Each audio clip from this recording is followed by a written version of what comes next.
I was really aware that I was the first person of color on staff, but the role was not a culturally specific role. I came to CAP as the Education Prevention Director. We had 3 or 4 staff members die while I was there. So it was like being in a war zone. That's what it felt like, and that we were very close and very tight, trying to figure out how to respond. I was involved in HIV issues from the inception. I was on the board for Oregon Minority AIDS Coalition, which was founded by Amani Jabari.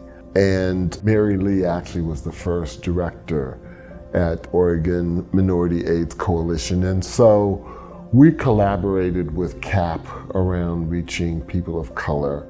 I came to Portland in 1980 and immediately joined this group of about 60 people that met monthly.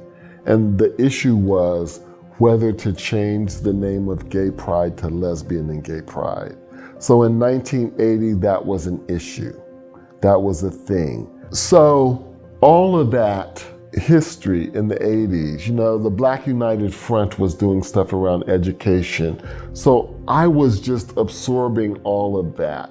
I was doing my own work around healing from the impact of racism and just coming out as a gay man. So it was the intersection in myself that really set me up to do work around building alliances across differences, facing and understanding oppression, looking at various forms of internalized oppression and how that contributes and holds us back.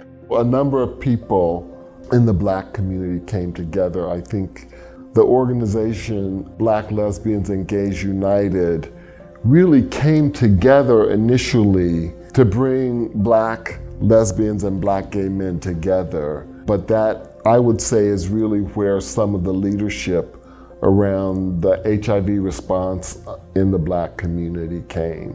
That organization was founded by Kathleen Sadat, Elizabeth Waters, Rupert Kennard, Amani Jabari, and myself.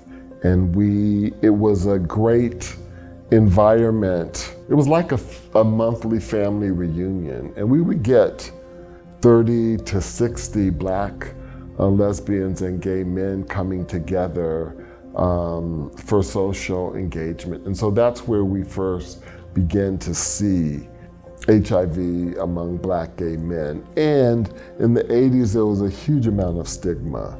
This is a period of history in which it was risky to be out, in which you lose your job, you could lose agency, you could lose access. And so to have a group of Black people who were from every walk of life, it was significant. We got to know each other. We got to talk about political issues. We got to play cards together. We got to break bread and eat food together. And so it was a true community, and it was powerful. It touched every sector. So it interrupted the isolation. It gave us analysis around the impact of racism. It gave us agency to participate in the community with a voice. It gave us just an understanding that we're as diverse as any other community. We struggled with our similarities and differences, but it was home. That's how I would describe it. I think many of us just felt like it was home. I began thinking with many other people about how we create the environment that challenges and supports people to face the ways that we have been conditioned to participate in oppression and challenge that. Understanding that it's the work of a lifetime, not the work of a day, a week, a month, or a year. It's the work of a lifetime.